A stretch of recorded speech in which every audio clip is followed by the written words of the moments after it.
ጤና ይስጥልኝ ክቡራትና ክቡራን የተከበራችሁ የጋፋት ኒውስ ቤተሰቦቻችን፣ ጋፋት ኒውስ የተለያዩ ዓለም አቀፍ መገናኛ ብዙሃን ከሀገር ውስጥ እስከ ዓለም አቀፍ ጉዳዮች ወደ እናንተ የምናደርስበት ሰዓት ላይ እንገኛለን።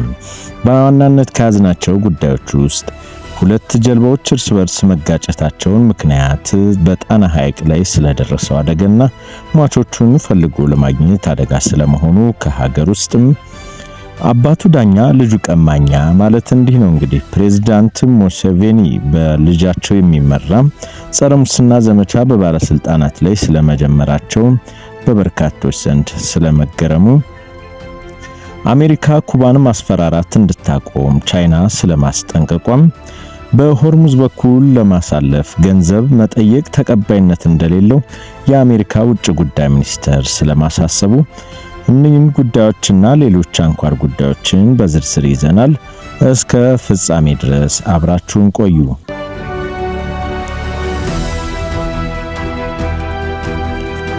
ከሀገር ውስጥ ሁለት ጀልባዎች እርስ በርስ በመጋጨታቸውና ወደ አንዱ ጀልባ ውሃ በመግባቱ በመስመጡ ነው እንግዲህ አደጋው ሊደርስ የቻለው ይላሉ በባህር ዳር የእናታችን የቅድስት ክርስቶስ ሰምራ በዓልን ለማክበር ወደ ስፍራ የተጓዙ የዓይን እማኞችም ዛሬ ረፋድ ላይ በጣና ሐይቅ ለንግስ በሚጓዝ ምዕመን ላይ በደረሰ ድንገተኛ የጀልባ መስመጥ አደጋ እስካሁን ቁጥራቸው በውል ያልታወቁ ሰዎች መሞታቸው ተሰምቷል።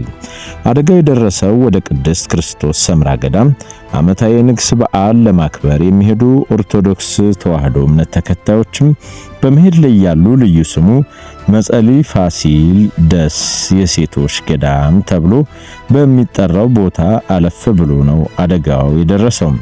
በዓይን እማኞች እንደሚሉት አደጋው ሊደርስ የቻለው በሰዓቱ በነበረው ከፍተኛ የንፋስ ማዕበል ምክንያት ሁለቱ ጀልባዎች እርስ በርስ በመጋጨታቸውና በተለይ አንዱ ጀልባ ውሃ በማስገባቱ ምክንያትም ሊሰምጥ ችሏል ብለዋል። የአካባቢው ነዋሪዎችም ተጎጆችን ለማውጣት ከፍተኛ ርብርብ ያደረጉ ሲሆን ይህ ዜና እስከተጠናቀረበት ጊዜ ድረስ ሟቾቹን ትክክለኛ ቁጥር ማግኘት አለመቻሉ ነገሩን እጅግ አሳሳቢ አድርገዋል። ከዚሁ ጋር በተያያዘ ሌሎች መረጃዎችንም ወደ እናንተ የምናደርስ ይሆናል። ፕሬዝዳንት ሙሴቬኒ የኡጋንዳ ጦር ሰራዊት አዛዥ በሆነው በልጃቸው የሚመራው በአገሪቱ ከፍተኛ ባለስልጣን ላይ ጸረ ሙስና ዘመቻ መጀመራቸው ተዘገበ። በዚህ የተነሳ ካምፓላ የሚገኙ የተሰናባቿ የአገሪቱ ፓርላማ አፈጉባኤ መኖሪያ ቤት በኡጋንዳ የደህንነት ኃይሎች ተፈትሾ ሮልስ ሮይስ እና ሬንጅ ሮቨርን ጨምሮ ቅንጡ መኪኖች በቁጥጥር ስር መዋላቸው ተነግሯል።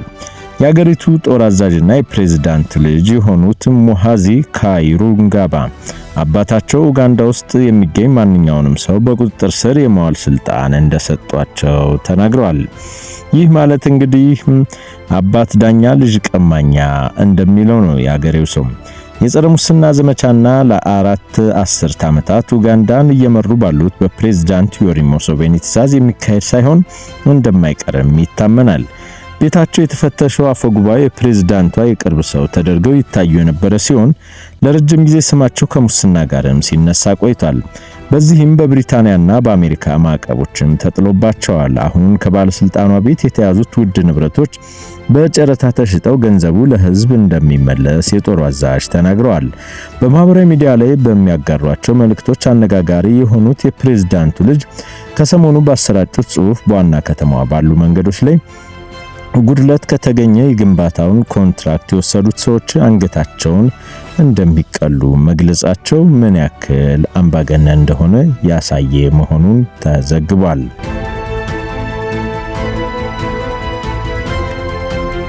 የአሜሪካ ውጭ ጉዳይ ሚኒስትር ማርክ ሩቢዮ ኢራን በሆርሙዝ ወሽመጥ ላይ በሚተላለፉ መርከቦች ላይ የክፍያ ስርዓትን ለመዘርጋት የምታደርገው ጥረት ተቀባይነት የለውም ሲሉ አጣጣሉ።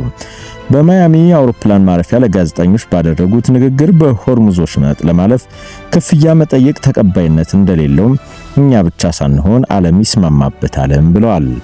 ኢራን በሆርሙዝ ወሽመጥ ላይ ያላትን ይዞታና ቁጥጥር በማስፋት በሆርሙዝ ለሚያልፉ መርከቦች የክፍያ ስርዓት እንደምትዘረጋ በተደጋጋሚ ያስታውቃለች።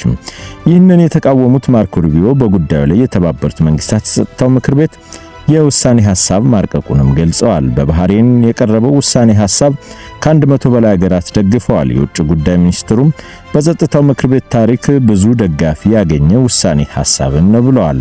ጉዳዩን ቻይና ሳሉ እንዳነሱት ጠቅሰው የትኛውም ሀገር ክፍያውን እንዲከፍል አንፈልግም ብለዋል። ይህ አካሄድ በዲፕሎማሲ ንግግር እንደሚያሰናክልም የውጭ ጉዳይ ሚኒስትሩ ተናግረዋል። እንደዚህ ካደረጉ ለዓለም ስጋት ነው፣ ፍጹም ህገወጥ ነው ሲሉም ነበረ ከጋዜጠኞች ጋር በነበራቸው ቆይታ የገለጹት።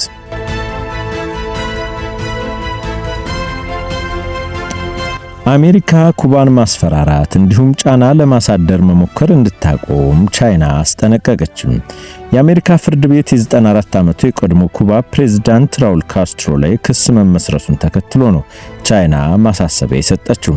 ከ30 ዓመት በፊት በኩባና በፍሎሪዳ መካከል ተመተው ከወደቁ ሁለት አውሮፕላኖች ጋር በተያያዘም የቀድሞ የኩባ መሪ ላይ የተመሰረተው ክስ የአሜሪካ ዜጎችን ለመግደል ማሴርና ሌሎችንም የያዘ ነው።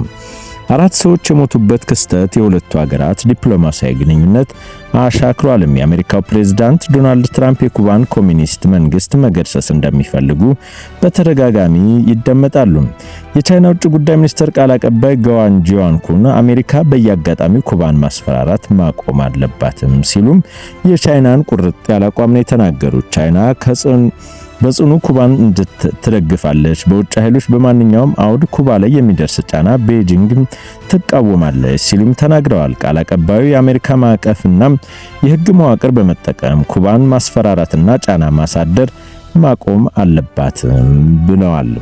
የኩባ ሉዓላዊነትና ክብር ቻይናን እንደምትደግፍ እንዲሁም የውጭ ኃይሎች ጣልቃ ገብነትም እንደምትቃወም ነው የገለጹትም።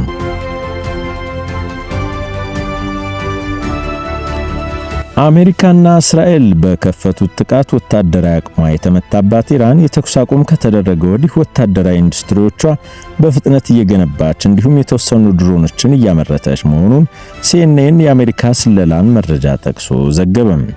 የአሜሪካው ቴሌቪዥን ጣቢያ ያነጋገራቸው 4 ምንጮች እንደገለጹት እንግዲህ የኢራን ጦር መጀመሪያ ላይ ሲጠበቅ ከነበረው በፍጥነት በበለጠ ሁኔታ አቅሙን እያጠናከረ መሆኑን የዋሽንግተን የስለላ መረጃ አመላክቷል።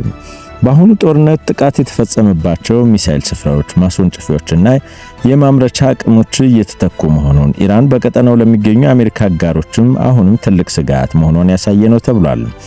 እንደ ሲኤንኤን ዘገባ የስለላ መረጃው ስለ ኢራን ጦር እዚህ ድምዳሜ ላይ መድረሱን አሜሪካና እስራኤል በፈጸሙት ጥቃት የሰራዊት አቅሙ ላይ የደረሰው ጉዳት ላይ ምን ያህል ነው የሚለውን ጥያቄ ውስጥ አስገብቶታል።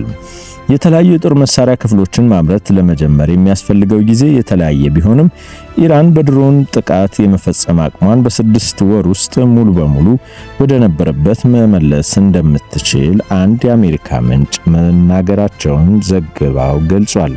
ሲኤንኤን ያናገራቸው ባለስልጣናት ኢራን የስለላ ማህበረሰብ ለመልሶ ግንባታ ያስቀመጠውን የጊዜ ሰሌዳ በሙሉም አልፈዋል ማለታቸውንም ጠቅሷል። ዘገባው እንደሚያመላክተው ኢራን ከታሰበው በበለጠ ፍጥነት መልሳ መገንባት የቻለችው በተለያዩ ምክንያቶች ነው። ከሩሲያና ቻይና ያገኘችው ድጋፍ እንዲሁም አሜሪካና እስራኤል ተስፋ ባደረጉት መጠን ከፍተኛ ጉዳት አለማድረሳቸው በምክንያትነት እንደሚጠቀስ ነው አንድ ምንጭ የተናገረው። አሜሪካና ኢራን የተኩስ አቁም ካደረጉ ሳምንታት ቢቆጠሩም እስካሁን ድረስ ጦርነቱን በዘላቂነት የሚያስቆም ስምምነት ላይ አልደረሱም። የአሜሪካው ፕሬዝዳንት ዶናልድ ትራምፕ ኢራን የሰላም ስምምነት የማትፈጽም ከሆነ ጥቃት እንደሚፈጽሙም በተደጋጋሚ አስጠንቅቀዋል። ክቡራትና ክቡራን የጋፋት ኒውስ ቤተሰቦቻችን ስላዳመጣችሁን በድጋሚ እናመሰግናለን።